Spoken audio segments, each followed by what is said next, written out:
Hello and welcome to the EV Cafe podcast, a podcast focused on that zero emission future that we all hope for.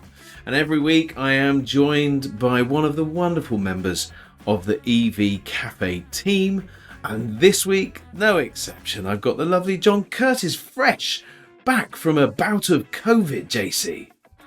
Well, yeah, I was a bit minging, and I do apologise if I have to cough at some point during this brilliant interview. But yeah, it's fabulous to be back doing things that I absolutely love.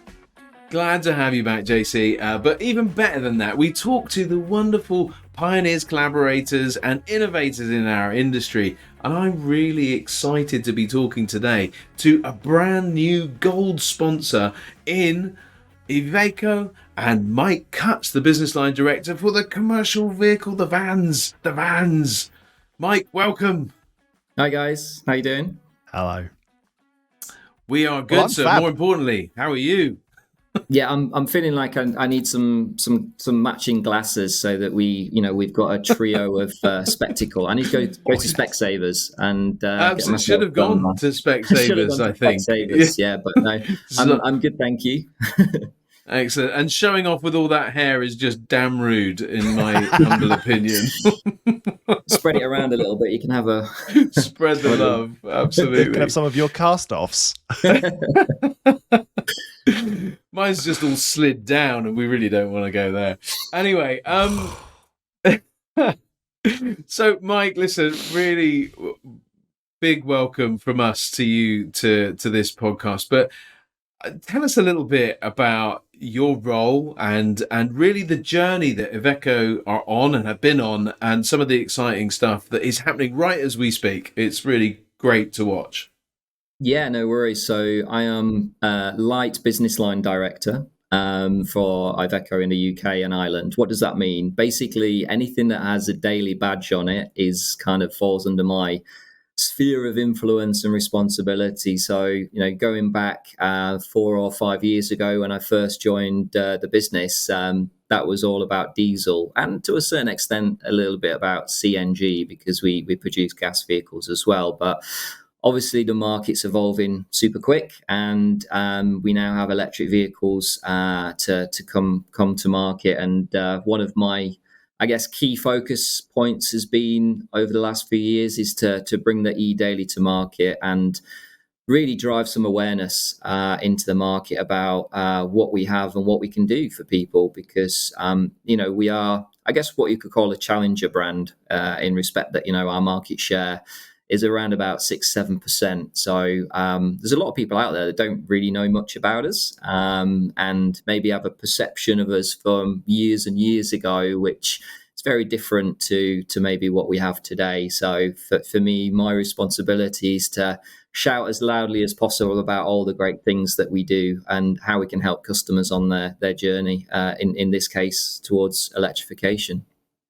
Well, collaboration with the EV Cafe hopefully will amplify this message, because I'm very lucky or at least this is the way I see it, in that for the last couple of years I've had the pleasure of walking alongside this journey a little bit in terms of the electrification.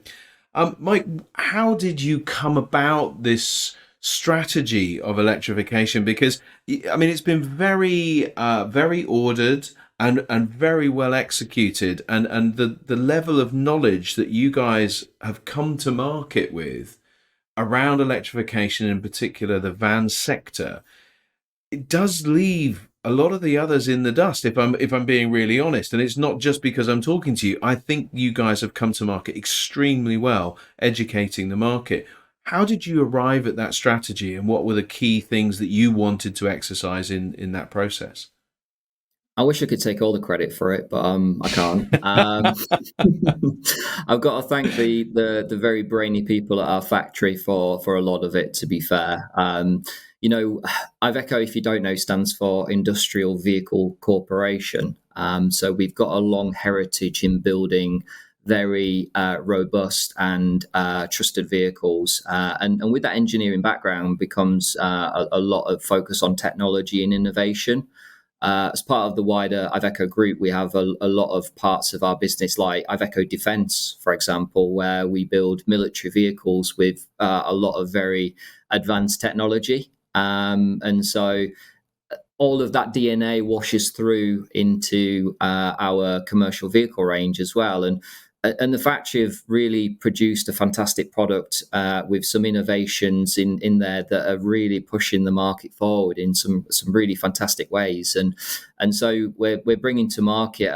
Everyone talks about a product being game changer. It's like the tagline that everybody uses, but when you look at what our product can do, it really is changing the game for a lot of operators. So, we've got a great product which can do lots of great things. For me personally, my role before working at Iveco was actually working for a CPO.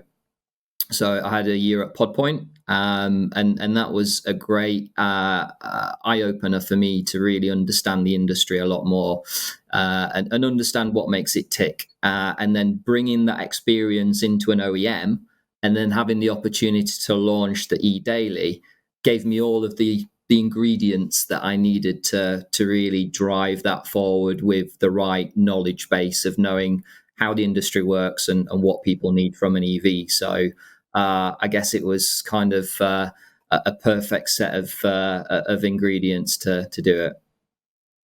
Mike, let me just pick up on that, because until very recently, vans, whatever, it was all about cars for me. I'm sorry, And Mike. What Paul, can I say? That's where you're going wrong. This is like a confession. And Paul has helped me to understand the commercial vehicle space. And when I came across Iveco for the first time was on the EV Rally last year. And we were lucky enough to have the eDaily, which is an incredible machine. And we went, I think, to the third steepest hill in the UK. And this eDaily battered up this hill like nobody's business. But what was even more incredible was that it was pulling a digger behind it on a trailer. So it has enormous amounts of power, but it's able to be a really practical piece of kit. And anything you can do in a traditional diesel van, you can do in an eDaily. It's just stunning. And I speak as somebody who knows bog all about vans, but my Lord, that's a piece of kit. Yeah, I mean, one of the key things in our product DNA is that we're predominantly a B2B customer base. So our customers do really tough things with our vehicles. They're on construction sites and they're towing, they're converting the vehicles for specific missions. So look, for us, it was really key that as we transition from diesel to electric, we have to keep customers satisfied in doing what they do every day. So one of the key things is that they built the engineering of the product around having the capability to tow 3.5 tons as standard, which is what our diesel product range has been known for years. So having that ability to just continue on as we were before, just happens to have batteries under the skin of the vehicle rather than a diesel engine, is just the evolution of the technology, but ultimately the customer can carry on doing what they've always done, and that helps to protect our existing customer base, but it also opens the industry up to us as a brand where our competitors just aren't offering the same solution. So it gives us a great opportunity to protect our existing customers, but also hopefully reach out to some new people as well with that. I think Iveco are answering a large number of questions that the market has had. And I think you're first movers into the towing space, into significant power takeoff space, and the battery flexibility and also the weight flexibility all the way up to 7.2 tons, giving incredible payloads, really make a difference. But we get it. The vehicle is absolutely brilliant. Iveco meeting the needs of the missions of their customers are brilliant. But Mike, listen, I look at you and the way that you're bringing this to market, and I see a man on a mission himself, not just missions for your customers, but a man on a mission himself. And as I look back at your history and all of that sort of stuff, I wouldn't have said you'd have ended up dealing with vans. Now, I wouldn't have said I would have ended up dealing with vans. I fell into it. How did you fall into it? Because I know your deep, dirty secret is you sold cars once, and I did too. We've all seen it. We've all seen the car side of the world. But how did you get into vans and really how was that man built that wanted eventually to go into the automotive sector? A bit like you, I kind of fell into it by accident. So, going back to university, I had a sandwich year where I could have a year in industry. And I had two job offers on the table. One was to work for a company that I don't even know if they're still around anymore, Northern Foods, that make chocolate biscuits and frozen food. And I had another job offer to go and work for Vauxhall. And I'm a bit of a car nut. I love my supercars. I love driving fast cars around tracks. And I was like, as much as I love chocolate, I just couldn't get excited about chocolate biscuits and frozen food.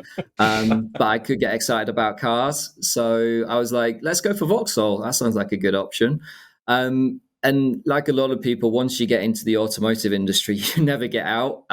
So That's it. you kind of, I went into Vauxhall as an undergraduate, and then went back as a graduate. And yeah, I was selling cars on the fleet sales side of things for quite some time.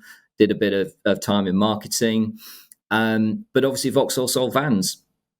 And actually, what was really quite interesting is that cars are quite vanilla in respect of, they just move people around, and there's not a huge amount to do with a car. But vans are actually quite interesting because you can just do so much more with them. The versatility, the needs of the customer. For me, I find that really a lot more satisfying and interesting with what that vans ends up doing and turned into. So my career kind of then started to kind of move towards commercial vehicles more than cars, and that's kind of carried on all the way through my career. So yeah, I'm very much a van man, even though I still, love to drive some fast cars around tracks. It's it's trying to strike the balance, but that van is where my heart is, and working for a brand like Iveco is great because they take vans seriously because that's all they do. So we are very much focused on what that customer needs. So we can finish the podcast now. I'm happy. We'll just keep it. That's it. Vans are where my heart is. I'm a van man. Vans are more interesting. All of that. It's been lovely talking to you, and thanks everybody. And we'll... No, but you're right. It is true. You are right, Paul. I think we've just worked very, very hard with a lot of trade bodies to put together the van plan, the plan for vans, a demand of government for additional support to help businesses make that transition to electric commercial vehicles. And it is critical that the business sector gets the same support as cars needed, that initial funding and support to enable people to make the transition and to discover for themselves. But you just can't beat getting your bum in a seat of any electric vehicle to see just how good they are. I speak as a petrol head like you, Mike, and I'm somebody who would quite happily take to a track, but driving an EV is massively exciting and interesting. Do you agree? When was the first time you drove an electric vehicle? Probably 5 years ago, when I was actually working at Pod Point. So in the role that I had, I was working with the OEMs, and it was all about home charging. So we used to get the first vehicles in the country into Pod Point, so we could test to make sure that the chargers worked with the cars and there wasn't any issue with software and things like that. So it was great actually, because we got to see all of the latest vehicles that hit the market before anybody else. So I got to drive one of the first I-Pacers, one of the first Audi e-trons, one of the first Hyundai Konas. So wow. My experiences of EVs probably been in the new generation of EVs, rather than maybe the old, Nissan Leafs and EMV 200s of the past. So I've probably got a slightly maybe more positive perception of EVs because I got them when they were on their next round of generation. But you're right, I love driving them. The acceleration of an EV, even compared to a high powered petrol, it's just off the charts. And when you look at the E-Daily, you put it into power mode and you go up a steep hill. You just understand the capabilities of the torque that these vehicles can supply. It's just brilliant. Really, really good. We have a video outtake of me accelerating from 0 for a video that we did, and I was absolutely staggered to the point where I think I frightened Paul. You definitely frightened Lisa, because Lisa was standing beside the camera. And so John puts his foot to the floor, not realizing, I don't think, that the take-up was instant, and sort of accelerated out of the yard past Lisa, who exclaimed, let's say, But she did mention she was a little bit scared for a moment where you thought you were just going to plow straight on into a wall or a truck or something in the car park. I've had people hand me the keys to Mercedes SLS and AMG. I've had keys to Lamborghini Aventador. Just there you go, take it out. And I can honestly say that thing, the E-Daily, would have left them for dead. In the first 10 yards, maybe. Yeah. But that's all that matters. But we don't want that. That's let's talk about the world record, if I may. Let me set this up for you, Mike. So there was a world record achieved by the Iveco E-Daily, and listen, these things don't happen by accident. These are really clever ideas to demonstrate things. And obviously, the media and the marketing is important, and I get that. But it needs clever ideas. And Mike, it was a stroke of genius between you and I'm sure Lisa and the team to come up with this idea. But the thing that interested me most, and I think this is the exciting bit, when you put your foot down on a vehicle, almost all of the time, the wheels spin, right? The wheels spin, you get, there's no management of that power, or for at least for a moment or a second or two. But what I loved about the Iveco E-Daily, as it did this world record, which we'll hear about now, it was towing world record. So it was a very heavy weight, and the foot went to the floor, and the wheel just inched forward as it began to take the world record. Power management was critical in that. But Mike, tell us about the world record. I'm not going to steal your thunder. Well, someone actually asked me the other day where the idea came from. And I said to them, I was on holiday, laying on a sun lounger with a beer in my hand, thinking, how can we promote 3.5 ton towing on an E-Daily? And I thought, world record sounds good. Let's have a go. So I keep telling everyone I need to go on holiday more because, these great ideas come from sun loungers. So I'm not quite sold that into the business yet, but I thought it was worth a try. The towing world record. 130 tons was the previous record set by Tesla. About 3 years ago, they decided to tow a Qantas jet down a runway. We thought, well, we can do better than that. So I emailed the factory and said, what do you think we can tow with our E-Daily? And they were like, why? And I was like, well, I think we can maybe do something quite special here. And so they went away and crunched the numbers and did a paper-based exercise, which always entertains me. And they said, I think we can do 150. I said, well, how confident are you that we can do 150? They said, we should be able to, but we don't really know. And then at the end of the email, it just said, good luck. So I was like, okay, fair enough. I'll take that as a challenge. So we hired a runway at Blackbush Airport. And we connected 3 vehicles up to a total weight of 153.58 tons. Hooked the E-Daily up with a custom tow bar because the standard tow bar just would have snapped off.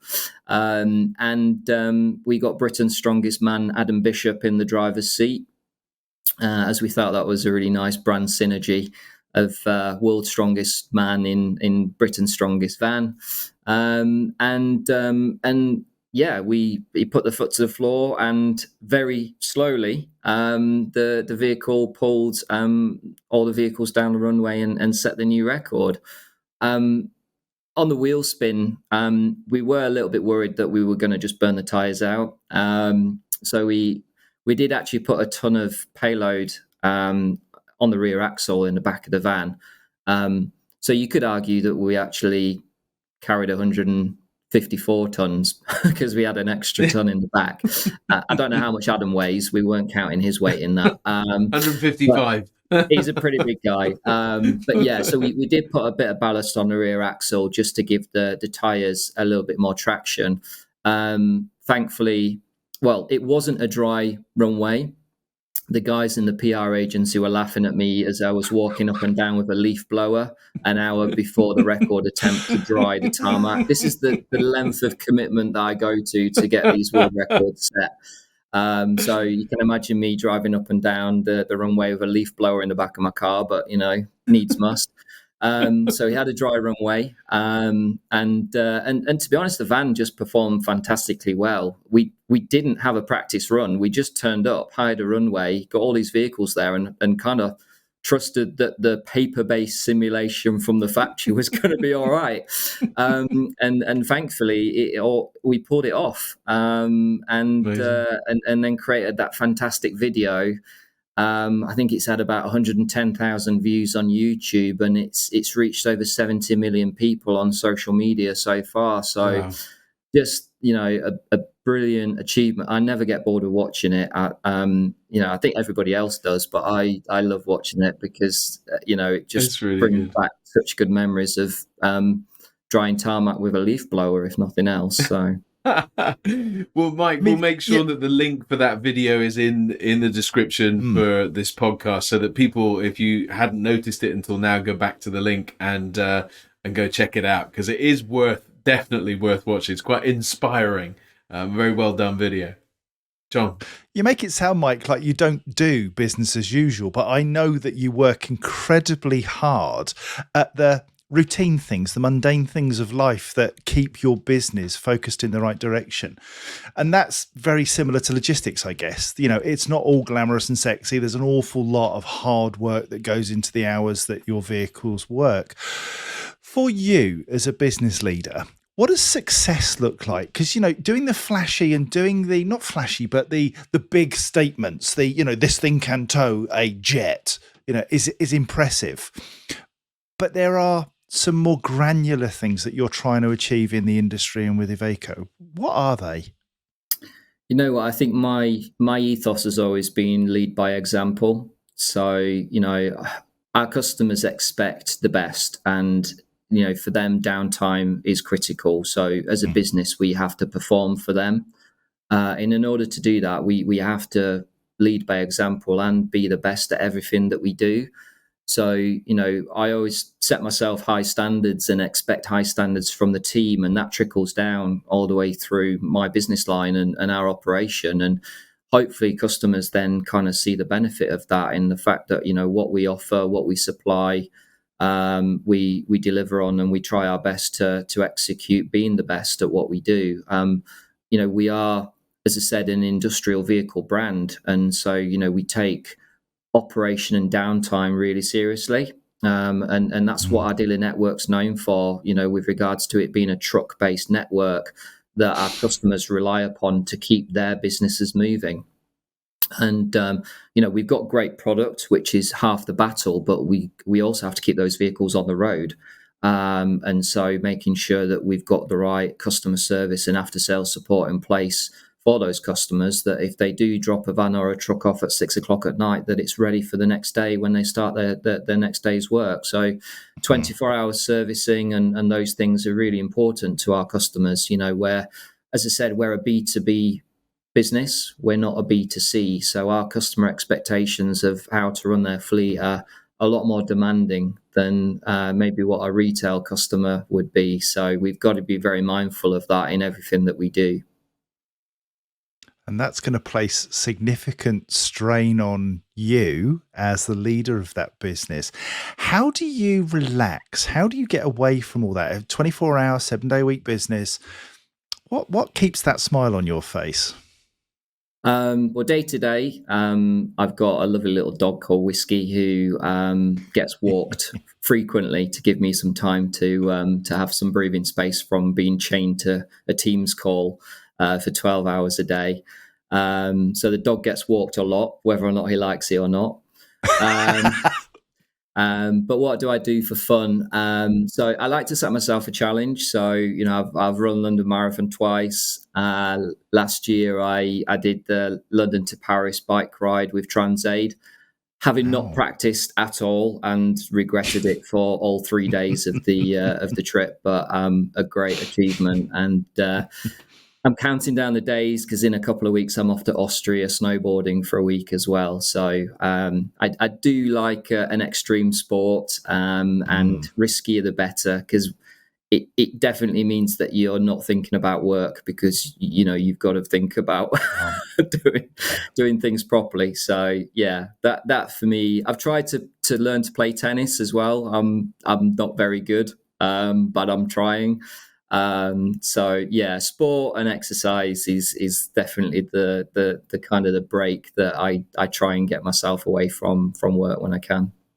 But even then, you push hard. I mean, I think what's coming through is here is a man who is totally driven to be the best they can be at whatever it is they do. Yeah, you know what? I am a bit of a perfectionist, and that sometimes plays into my favor, and sometimes maybe not. If I'm going to do something, I do it because I like to win, and I want to be the best at what I can do. So yeah, I always give everything 110, 110%, and that comes through in work as well as leisure as well. So Does. yeah. It begs the question for me, because when I look at myself and I look at John, and John and I have got to know each other over the years, and people that we get to know really well, what we understand is that as we grow up, there are certain things that kind of form these intrinsic things of later life. So here's an adrenaline junkie, a bit of a perfectionist, driven, wanting to win. I suppose if I was to be if it was a blunt question, I'd be saying, where did you have to fight and why? What formed that in you, Mike? But that's what it speaks to, right? Yeah, I mean, it's that nature nurture thing, isn't it? If you kind of look back and you go, how did I end up where I am, and why I am the way I am? Look, I think my parents had a big influence on the way that I am as a person. They were both working class. They worked damn hard to put me through university, and in their view, give me the best start in life, like every parent wants to do. So I always felt very grateful for the work that they put in to give me the opportunity to kind of progress a successful career. And I think maybe that's why I'm so driven, because I always feel indebted to them to do everything I can to give them the payback on what they put in. So there's a lot of drive comes from kind of just the way that I was brought up. And I was encouraged to go out and get a job as soon as I could. So I was doing the paper round at 12 years old in the rain at 6 a.m. before school. And I enjoyed making money, and I enjoyed working, and I was always encouraged to kind of do that from an early age. And obviously, once I then had the opportunity to go to university and then kind of fall into the automotive industry, it then just progressed, and that driven ambition just kind of took it from there. And I've been lucky enough to work for some great brands and see the evolution of the automotive industry progress really quite rapidly now. It's a really exciting time to be in the industry, because it's changing faster than it's ever changed in the last 100 years, in the next 10 years. So it's a great time to be on that journey. And been lucky enough to have some great managers along the way that have really showed me what good looks like, and kind of tailor that to my own style moving forwards, and kind of just progress up the career ladder to the point I'm at today. So yeah, it's been a crazy but a really enjoyable journey so far. What the next 10 years looks like, I have no idea, but I'm enjoying it at the moment. That's the main thing. And when I look back, it first of all, it's refreshing to know that actually a good childhood with minimal drama, but real passion, can produce driven, focused, high achievers like yourself. And it's interesting that as you go through, you recognize the influence of the brands and the people along the way. Does anybody stand out as somebody that has been a big influence to you throughout your career, let's say? I have to give a shout out to one individual. So when I was an undergraduate at Vauxhall, I happened to fall into the fleet marketing department at Vauxhall, and I had a great manager there, Linda Unsworth. And she was very good at taking undergraduates under her wing and showing them what a professional job and a company looks like, because you've had experiences and things in the past, but when you suddenly get thrown into a blue chip company, you're a little bit like a rabbit in headlights. And she was very good at kind of nurturing undergraduates to kind of shape them into a professional. And she put a huge amount of time and energy in that, not just for me, but I know that she had lots of undergraduates over the years that kind of went through that mold, and have all gone on to do some really fantastic things and all in really fantastic jobs now. So I think a big shout out to Linda for starting me on the journey. And the crazy thing is, her mum interviewed me because she worked at Vauxhall as well, and she Brilliant. gave me the opportunity to be an undergraduate there in the first place. So it was very much a family affair at the time. So yeah, I'd say that was probably my biggest early influence, and really then set me up for the future. You spoke, Mike, you spoke there about others going on to success. What are you most proud of having achieved? Because clearly there's a lot of success in there. 2 London marathons, the ride to Paris. You push yourself all the time. But what's the thing that's brought you that feeling of, yes, I did that? You know what? It's kind of just looking back and seeing how you've been able to make a lasting positive impact on people and the results. I've always been one for trying to see the product of what you've put in. So much so that, I enjoy mowing the garden just because at the end I like looking at the lawn and going, that looks much better than what it did before. It's that idea of you put something in and you can see something tangible coming out of the back end. And look, the 4 or 5 years that I've been at Iveco, we've managed to double the market share. We've gone from 4.5% to 9% in 4 years.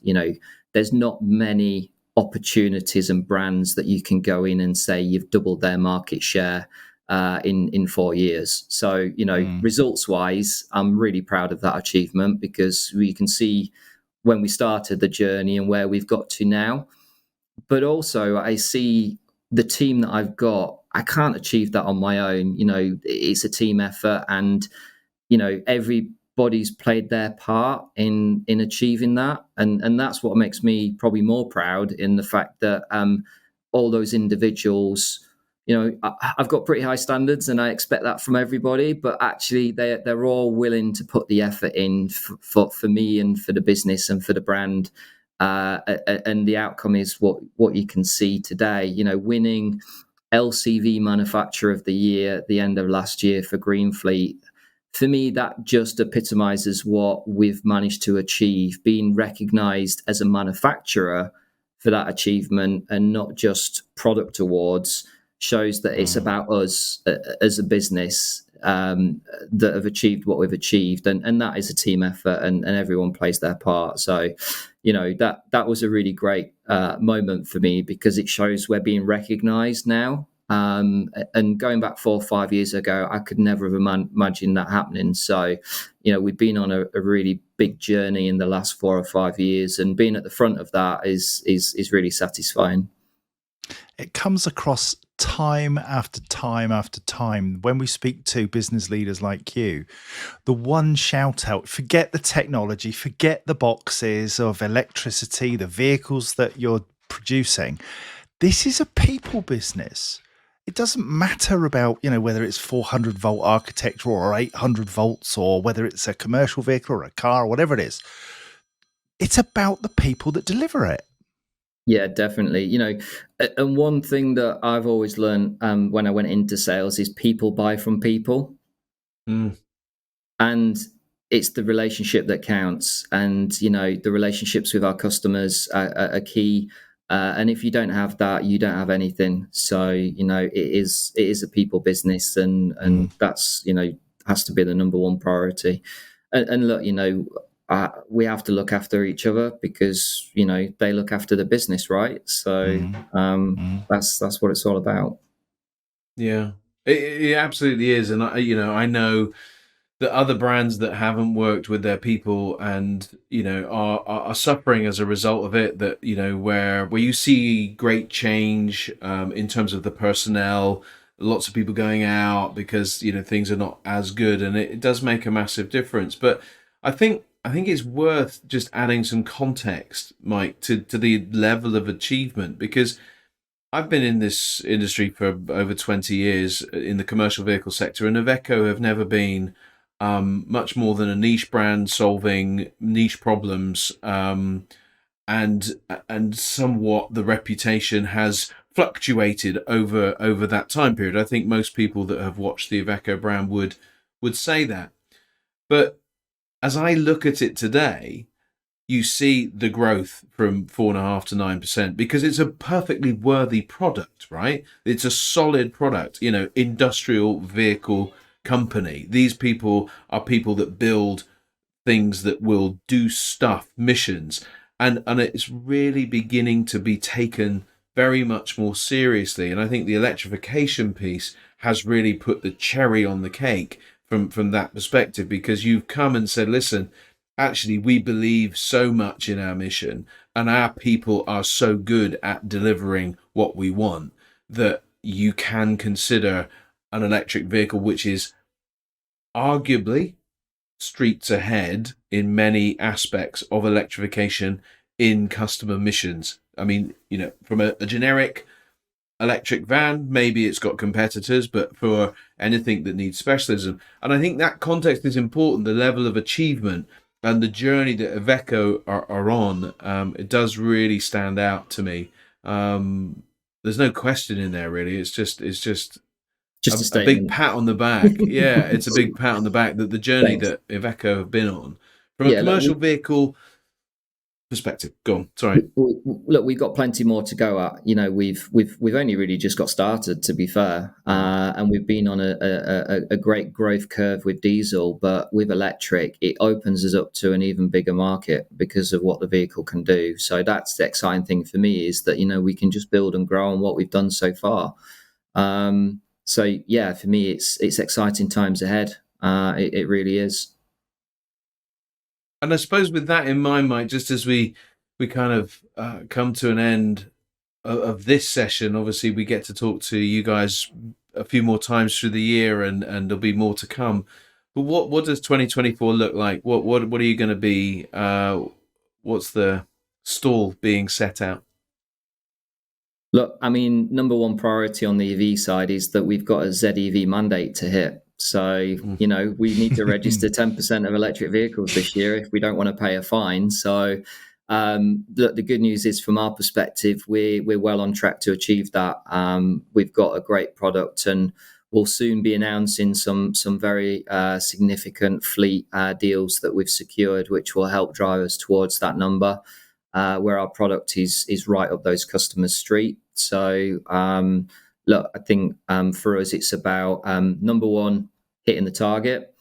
Number two, driving awareness, just shouting as much as we can about our brand and our product to just make people know that we're here and what we can do for them. And then number 3, just putting our foot on that electric accelerator and driving the growth. Got a question to finish, Mike, if I may. I'm a bit of a pedant when it comes to pronunciations. And on this podcast alone, I've heard Iveco, Iveco. How does one pronounce the brand name? You can pronounce it however you want, as long as you buy one. I feel there's a whole piece we can do about how different people pronounce the brand name. I flip between all of them. I normally go for Iveco, but I think it's Iveco is the proper way because it's industrial vehicle corporation. So Vico. Right. Apparently, Lisa tells me off every time that I say it because I say it the wrong way. But look, you get the idea. Absolutely, I think you just. Yeah, it's fabulous. I love this sort of because it's a discussion point in itself. You know, is there a right? Is there a wrong? It actually doesn't matter because it's just a brilliant vehicle from a great company, staffed by an incredible group of people. It's just honestly, I mean, I'm beside myself with excitement that you're a gold partner. It almost doesn't matter. That vehicle is just stunning. Yeah, we love it. We hope you do too. and of course, I'm in full agreement. You know, I remain independent, as you know, Mike, and I'm always going to talk about the industry and all of the good vehicles in it. So it's great for me that a product that is leading the way has chosen to partner with us, because I get to wax eloquent even more about the brilliant things.